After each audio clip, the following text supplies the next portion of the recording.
या जेल की फर्श इतनी साफ थी कि उस पर धूल का एक कण भी नहीं था। सभी कैदी नंगे पैर रहते थे, जबकि जेल के गार्ड मोटे इंसुलेटेड जूते पहनते थे। जैसे ही कोई नया कैदी जेल में आता, गार्ड उसे बिजली के केबल का एक मुफ्त झटका देते। दरअसल जेल की पूरी फर्श शुद्ध सोने की स्टील प्लेटों से बनी थी और उसमें 600 वोल्ट का हाई वोल्टेज इलेक्ट्रिक ग्रिड लगा हुआ था। और अभी जो झटका दिया गया था वह भी सबसे कम बिजली का था। यहाँ कैदियों को नौकरी ढूंढने की कोई चिंता नहीं थी, क्योंकि अंदर आते ही उन्हें एक काम दे दिया जाता था। रोजाना सिर्फ 12 घंटे काम पूरा करने पर उन्हें 10 सेकंड का स्टीम डिसइंफेक्शन बाथ मिलता था और साथ ही एक अलग छोटा कमरा भी दिया जाता था। उस कमरे में खाना मुफ्त मिलता था और जितना चाहें उतना खा सकते थे। एंडो जब पहले दिन जेल पहुंचा तो उसे 5वीं मंजिल की दूसरी वर्कशॉप में भेज दिया गया। फोरमैन ने उसे बताया कि यहाँ कुल 7 ग्रुप हैं और हर ग्रुप में 7 लोग होते हैं। हर हफ्ते प्रदर्शन का मूल्यांकन किया जाता था और जो ग्रुप सबसे नीचे आता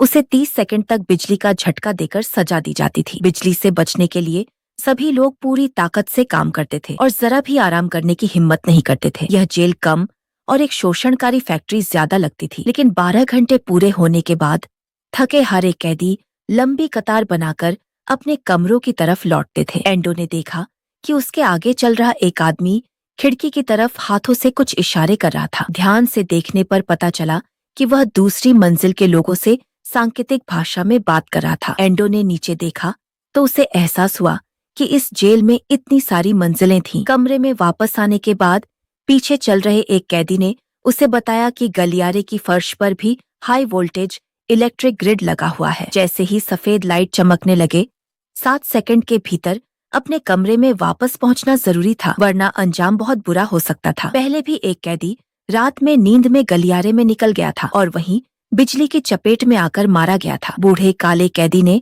एंडो को बताया कि कमरे की दीवारों पर टूथब्रश, बर्तन, टॉयलेट और रोजमर्रा की जरूरत की दूसरी चीजें लगी हुई थीं। भूख लगने पर वहां दिया जाने वाला खाना खा सकते थे, लेकिन आमतौर पर उस खाने में कोई स्वाद नहीं होता था। सिर्फ पहले स्थान पर आने वाली वर्कशॉप को इनाम मिलता था और उन्हें स्वादिष्ट खाना खाने को मिलता था। देखते ही देखते 30 दिन बीत गए और एंडो धीरे धीरे जेल की जिंदगी का आदी हो गया। स्क्रू कसने की उसकी रफ्तार भी पहले से काफी तेज हो गई थी, लेकिन लगातार बिना रुके किया जाने वाला यह भारी काम बेहद परेशान करने वाला था। एक कैदी इसे सहन नहीं कर पाया और आधी रात को गलियारे में कूदकर अपनी जान दे दी। आवाज सुनते ही कमरे में मौजूद सभी लोग जाग गए। उसे इलेक्ट्रिक ग्रिड में बुरी तरह झुलसते देखकर भी किसी ने सहानुभूति नहीं दिखाई, बल्कि लोग शिकायत करने लगे कि अब एक आदमी कम हो गया है और इससे उनके काम की रफ्तार प्रभावित होगी। ऐसी दर्दनाक जिंदगी के बावजूद एंडो ने हार नहीं मानी। वह दिन में पूरी मेहनत से काम करता और साथ ही चुपचाप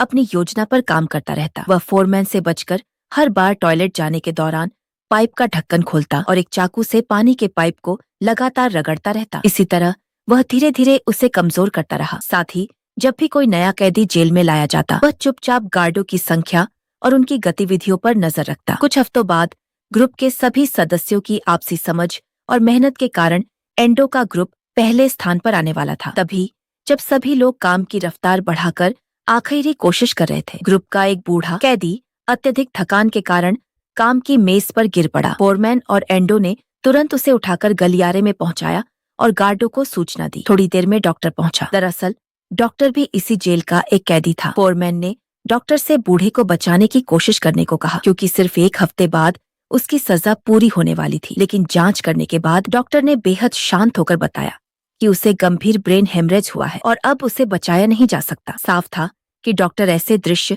अनगिनत बार देख चुका था। इसके बाद उसने बूढ़े को एक घातक इंजेक्शन दे दिया और कहा कि अब उसका बिना दर्द के मर जाना ही एक तरह की खुशी है। अगर वह जिंदा रहता तो एक हफ्ते बाद जेल से बाहर निकलने के बाद उसकी जिंदगी और भी बदतर होती। एंडो ने डॉक्टर से पूछा कि वह ऐसा क्यों कह रहा है। गार्ड के वहां से चले जाने के दौरान डॉक्टर ने चुपके से उन्हें बताया कि असल में किसी भी कैदी को कभी सच में रिहा नहीं किया जाता। उन्हें बस दूसरे जेल में भेज दिया जाता है, जहां उन्हें फिर से काम करना पड़ता है। पिछले हफ्ते व्यवस्था में हुई एक गलती के कारण चौथी मंजिल का एक कैदी रिहा होकर फिर से दूसरी मंजिल में वापस भेज दिया गया था। दूसरी मंजिल के कैदियों को जब सच्चाई पता चली तो वहां दंगा भड़क गया। दंगा शांत करने के लिए जेल प्रशासन ने दूसरी मंजिल की सभी 7 वर्कशॉप के कैदियों को बिजली देकर मार डाला था। डॉक्टर ने यह भी बताया कि लिफ्ट प्लेटफॉर्म पर बिजली नहीं थी। अगर कोई वहां तक पहुंचकर हथियार छीन ले तो बाहर निकलने का मौका मिल सकता था, लेकिन अगर सभी कैदियों को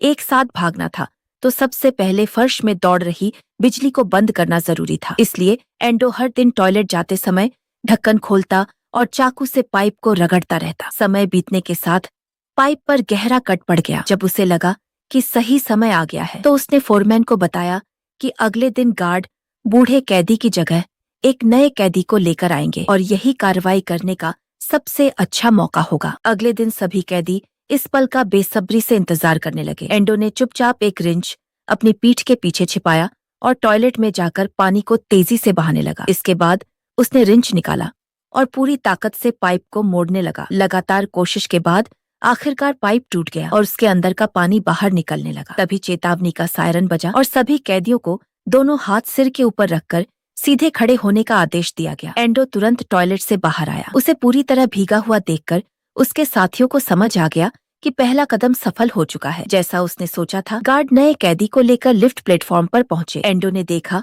कि टॉयलेट से निकला पानी अब कमरे की फर्श पर फैल चुका था। उसने अपने साथियों को एक इशारा किया। संकेत मिलते ही एक कैदी ने जानबूझकर दूसरे कैदी से झगड़ा शुरू कर दिया और प्लेटफॉर्म पर मौजूद दोनों गार्डों का ध्यान अपनी ओर खींच लिया। जैसे ही गार्ड उन्हें चेतावनी देने लगे कि शोर मत करो, एंडो तेजी से लिफ्ट प्लेटफॉर्म की तरफ दौड़ा और रिंच से प्लेटफॉर्म के एक्सल पर वार कर दिया। गार्ड घबरा गया और कैदियों को डराने के लिए गोली चला दी। तभी एंडो ने बूढ़े काले कैदी को लिफ्ट प्लेटफॉर्म पर चढ़ने का आदेश दिया और खुद भी दूसरी तरफ से ऊपर चढ़ गया। नए कैदी ने गार्ड से इलेक्ट्रिक डंडा छीन लिया और उसे बिजली का झटका देकर गिरा दिया। इसी बीच फोरमैन के इशारे पर वर्कशॉप के सभी कैदियों ने अपने हाथों के औजार गार्डों की तरफ फेंकने शुरू कर दिए। एक गार्ड औजार लगने से गिर गया जबकि दूसरा लगातार भीड़ पर गोलियां चलाने लगा। हालात बेकाबू होते देख उसने कंट्रोल रूम को हाई वोल्टेज सिस्टम चालू करने का आदेश दिया। आवाज सुनते ही कैदी काम की मेजों पर चढ़कर बिजली से बचने लगे, लेकिन जो समय पर नहीं चढ़ पाए वे वहीं बिजली की चपेट में आ गए। सौभाग्य से फर्श पर फैले पानी के कारण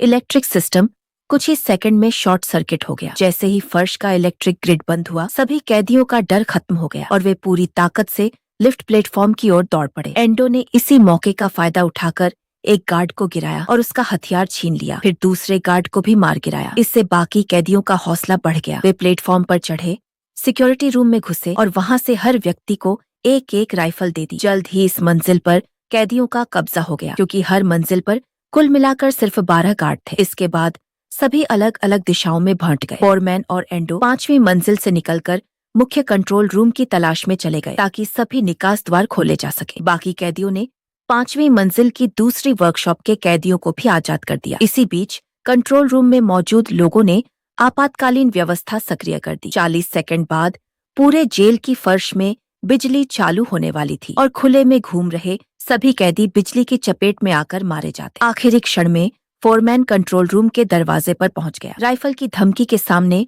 गार्डों के पास उसकी बात मानने के अलावा कोई रास्ता नहीं था और उन्होंने बिजली की पूरी व्यवस्था बंद कर दी। अब पूरे जेल के कैदी बिना किसी डर के कहीं भी जा सकते थे। इसके बाद फोरमैन ने कंट्रोल रूम के लाउडस्पीकर से जेल की पूरी साजिश का पर्दाफाश कर दिया। उसकी आवाज जेल के हर कोने में गूंजने लगी। सभी कैदी एकजुट होकर अपने कमरों से बाहर निकल आए और नारे लगाते हुए वर्कशॉप से बाहर दौड़ पड़े। गार्ड इतने सारे कैदियों को रोकने में पूरी तरह असमर्थ थे और डरकर कमरों के अंदर छिप गए। आखिरकार कैदियों ने जेल का मुख्य दरवाजा खोल दिया और बिना किसी हिचकिचाहट के समुद्र में छलांग लगा दी, आजादी की ओर तैरते हुए।